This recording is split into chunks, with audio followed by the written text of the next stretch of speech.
Halo, ketemu lagi di Tuturan Cerita, obrolan santai seputar kehidupan sehari-hari bersama saya, Mega dan Saya Tika. halo Tika. Halo Mega, ketemu lagi kita. Ketemu lagi. Hari ini kita mau ngobrol apa, Bu? Ngobrolnya yang ringan-ringan aja. Ringan-ringan Kenapa berat aja. ya ini ya? Ringannya, sekolah udah panas ini. Kita mencoba podcast di outdoor. Jadi ada angin, ada sedikit panas-panas gitu. Jadi kalau ada suara-suara angin bergemuruh, ya sudah ya. Namanya juga di outdoor. Namanya juga di outdoor. Apa nih, Ga? Apa?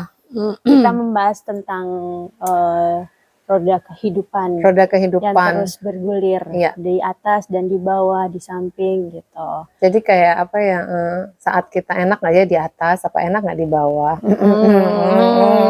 Yang mana dulu nih? Jadi langsung kan ke sana ya gue ya. Lu ya, gue juga sih. Jadi enakan saat lu diranjang itu enakan di atas atau di bawah ya? Melihat dari posisinya, kalau di atas itu Capek. kayak kita punya kuasa juga untuk mengontrol, tapi Mengontrol. capek juga loh. Iya benar kan? Kita mengontrol tuh capek. Kalori lebih apa ya? Kalori lebih banyak terbuang di atas kayaknya. Oh gitu ya. Karena bergerak kan.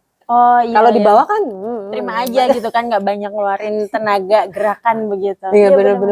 Jadi Kontrol tapi capek juga. capek. Kalau di Kehidupan ya saat down, saat di atas, semua pasti pernah ngalamin ya, ngalamin hal-hal seperti itu. Dan sebenarnya itu hal biasa nggak sih? Kalau dipikir-pikir, sebenarnya ya memang ya udahlah, it's life gitu kan. Ini ya udahlah, ini kehidupan gitu kan, ini kehidupan. Kalau lu nggak menjalani itu, terus nilai dari kehidupan itu apa? Kalau semuanya flat aja gitu. Semua orang nggak punya masalah, semua orang senang. Kita nggak akan bertumbuh, kita nggak akan belajar untuk jadi lebih baik, jadi dewasa. Jadi ya. Mengapa dibuat seperti itu? Kayaknya udah garis dari kuasa ilahi. Dan masalahnya macam-macam ya, baik itu finansial, sosial, ya, sama anak juga, pasangan juga, macam-macam sih. Dan kadang itu juga kita nggak bisa kendalikan itu, tiba-tiba datang gitu. Nah itu yang bagaimana kita pada saat datang itu kita harus bereaksinya kayak apa itu. Bereaksinya kayak apa? Balik lagi ke karakter orang masing-masing nggak sih? Benar, karakternya masing-masing. Kalau gue sih saat ada di titik terendah itu bercerita. Itu formula sharing. Cari orang untuk dan gue nggak sembarangan pilih orang. Maksudnya orang-orang tertentu. Orang-orang yang sudah menjalani proses pertemanan panjang gitu kan. Contohnya you. Iya, kasarnya dimuntahin terus gitu. Saya jadi baknya pada saat dia lagi full tuh. Lu di mana gitu. Muntahin aja gak gitu. Jadi kayak misalnya ya itu balik lagi kan, kayak aku versinya kayak gitu. Versinya harus bercerita, harus aku keluarin. Aku nggak bisa tahan lama-lama. Penuh ini sesek gitu. Nanti dikira COVID kan.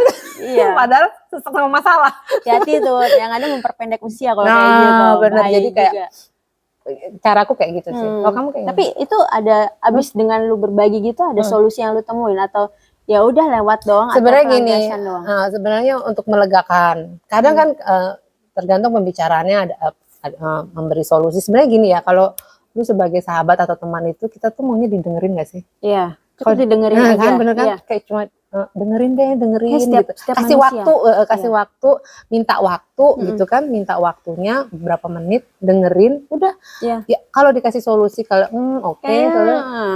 jarang orang yang minta solusi, mereka cuma pengen didengerin aja. Iya, aku pun gitu dengan teman-teman yang lain mungkin yang menganggap aku sebagai tempat curahan hatinya. Juga aku cuma ngasih waktu ke mereka, give time untuk mereka untuk cerita, untuk apa. Udah, lega, oke.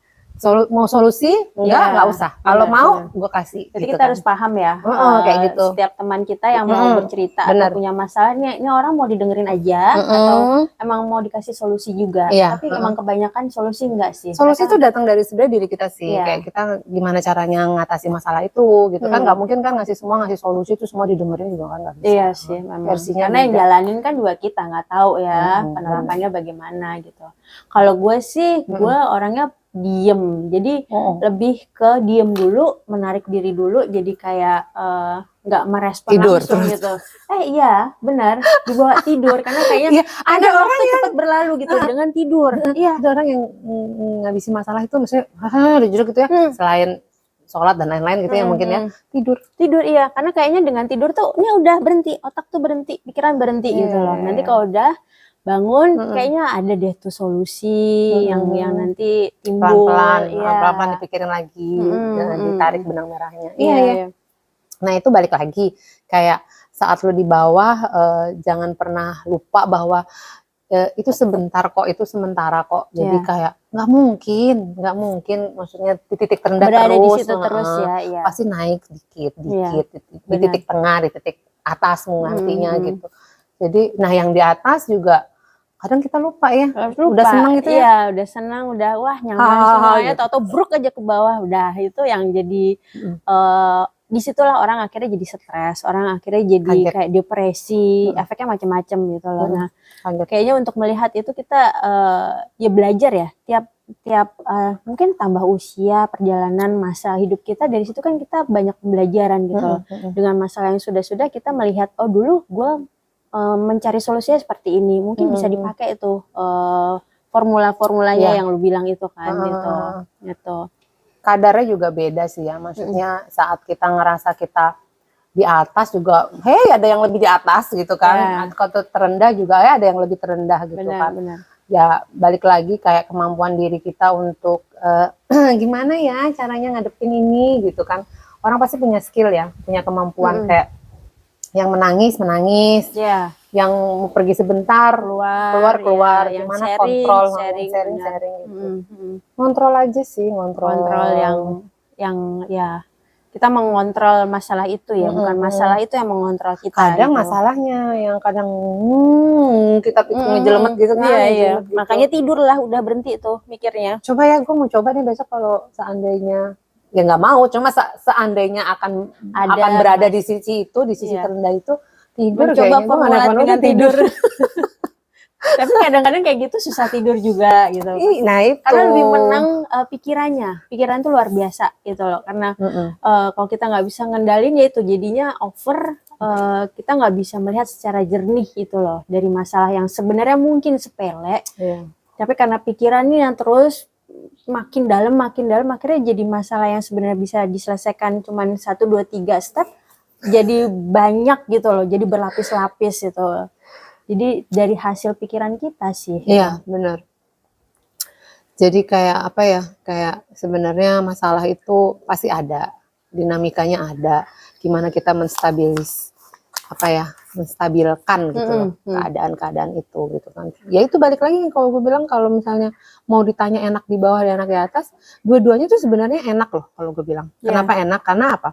Di saat lu di bawah, lu dididik, lu belajar, oh begini ya menghadapi hal-hal, oh begini ya ada orang kok yang maksudnya yang lebih parah dari gue juga ada, kayak masalah lu.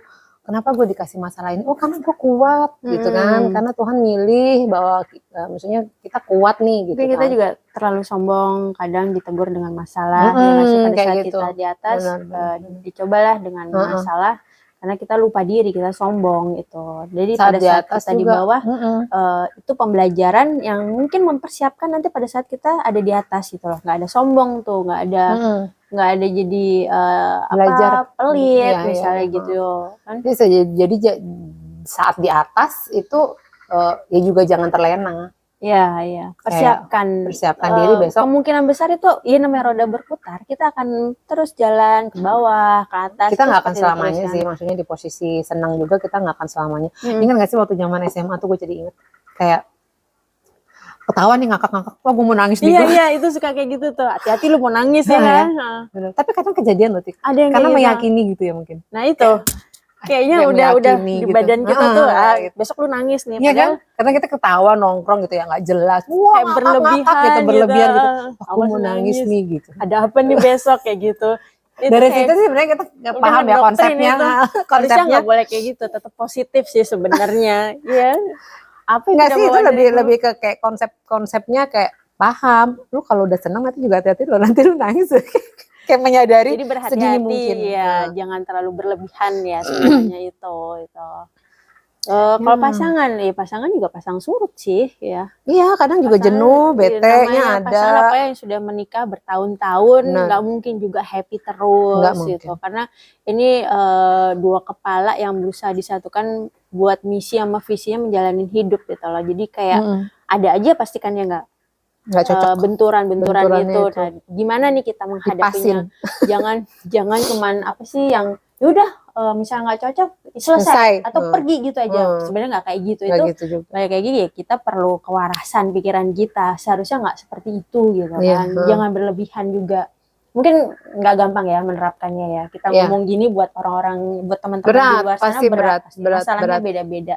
Ya, cuman, balik lagi cari formulanya masing-masing. Diri lu butuh apa sih gitu kan? Maksudnya untuk ngadepin, aku tuh ngadepin masalah itu larinya ke sini gitu kan. Cuma dalam versi positif sih pengennya ya, harusnya gitu kan. Harusnya pengen dari versi positif. Jadi kayak memfilter lah semua masalah juga. Oh ini enggak, ini gini loh, nggak apa-apa gitu kan. Terus, ini berat nih gitu. Oke, cari solusinya apa pelan-pelan.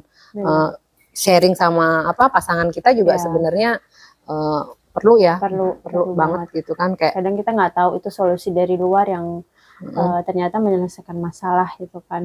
Kadang solusi dari teman-teman atau ya teman-teman sih yang mungkin punya teman-teman relasi banyak terus minta sharing apa segala, kadang-kadang juga njurumusin. Ya itu juga ada juga ya.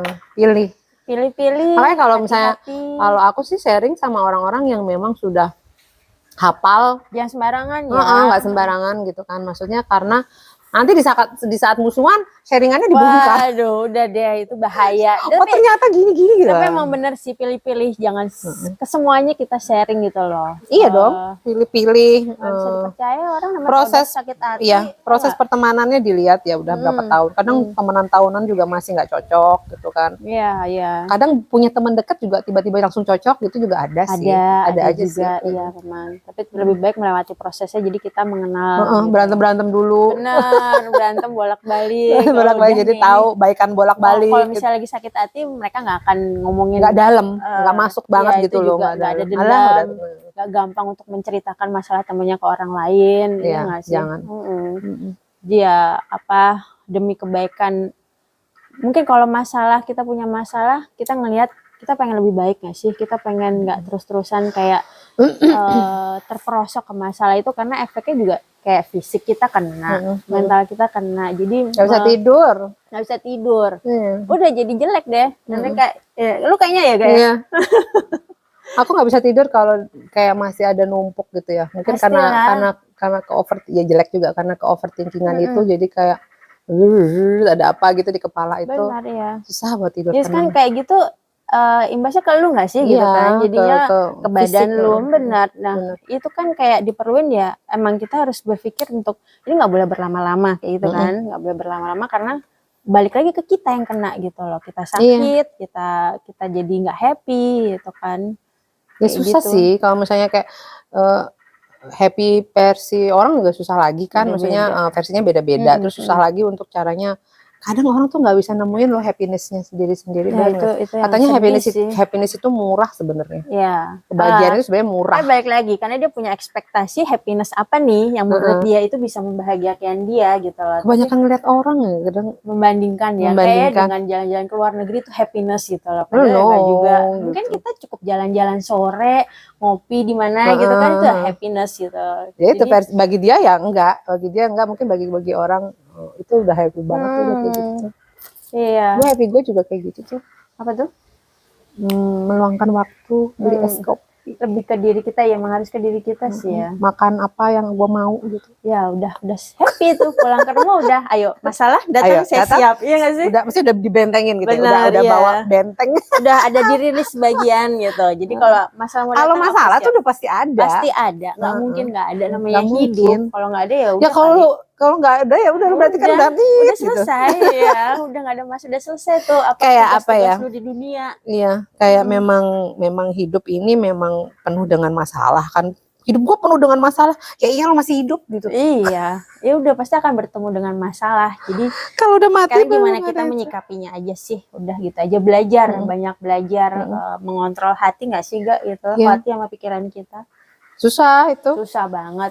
Pelan-pelan. Susah banget, tapi kita harus karena ya itu kata tadi mau menjadi manusia yang lebih baik gitu. Jadi berusaha untuk berpikir, bersikap positif sih itu. Oke. Nggak mudah. nggak mudah, tapi mudah-mudahan di luar sana banyak yang lagi berjuang ya dengan masalahnya masing-masing, masalah ekonomi, masalah karir, masalah keluarga, masalah anak dan sebagainya, teman, tetangga semuanya itu semua itu akan datang. Misalnya gini, semakin banyak orang datang ke kehidupan kita tuh sebenarnya semakin masalah ada. Iya, benar-benar. Ya kan, jadi kayak berapa persen itu pasti ada masalah di situ. Semakin banyak orang yang datang. Jadi makanya emang makin tua itu circle-nya makin kecil ya. Benar-benar dari situ. Iya, gue juga ngerasa sih kayak nggak perlu teman baru. Maksudnya dalam arti nggak perlu teman baru, bukan nggak mau berteman ya, tapi maksudnya yang ini ya. Iya, yang apa ya, lebih deket gitu. Kayak udah segini aja udah cukup gitu. Nggak mau yang kayak dulu kan zaman dulu bergeng, berdelapan, bersepuluh. Banyak temannya udah. Tapi itu buat kayak gaya sih, kayak sebenarnya. Kadang-kadang sekarang lebih kayak yang lebih intens, lebih ya family lah, lebih deket. Karena udah di usia segini kan, maksudnya di usia menginjak 40, 35 ke atas tuh biasanya orang udah kayak gitu sih. Sebenarnya orang udah mengerucutkan circle pertemanannya gitu. Karena apa? Menghindari. Sebenarnya sih lebih menghindari untuk hal-hal yang kita nggak mau sih ya, bermasalah sama. Iya, kayak udah capek, udah males gitu kan. Maksudnya kayak lebih memilih tenang nggak sih gitu, dengan usia tenang gitu. Ya benar. Iya. Bukan hanya bahagia ya, mesti kalau selalu nyari bahagia minimal tenang. Iya, itu kayaknya udah satu kesatuan yang bergantian. Kalau lo nggak bisa bahagia, minimal tenang. Iya. Dengan tenang kemungkinan bahagia didapat. Pasti ya, akan mengikut, gitu, akan narik gitu kebahagiaan. Iya, benar. Gitu. Ya, semoga bermanfaat. Kita juga ini sharing dari kita pribadi, versi kita ya. Jadi kayak misalnya menurut kita bahwa orang harus punya formula masing-masing, menggali terus gitu ya. Maksudnya aku tuh kalau lagi sedih maunya gini gitu. Ya udah jalanin aja. Jalanin aja apa yang nggak terlalu masuk ke dalam ya. Menurut kamu bahagia saat itu, ambil take time untuk kamu sejam, 2 jam, sebulan atau lebih kalau bisa ngambil. Iya. Badan kita yang tahu yang perlu apa kayak gitu, dengerin. Kalau masalah nggak bakalan hilang. Masalah nggak akan hilang. Akan ada terus. Tapi kita gimana nih ngontrol diri kita untuk menghadapi masalah itu. Ya Bu ya. Oke. Ya, sampai di sini jangan lupa untuk share, like di sosmed kita. Kalau ada ide pertanyaan, ada topik bisa kirim di email kita di tuturancerita@gmail.com. Oke. Bye bye. Sampai jumpa. Bye.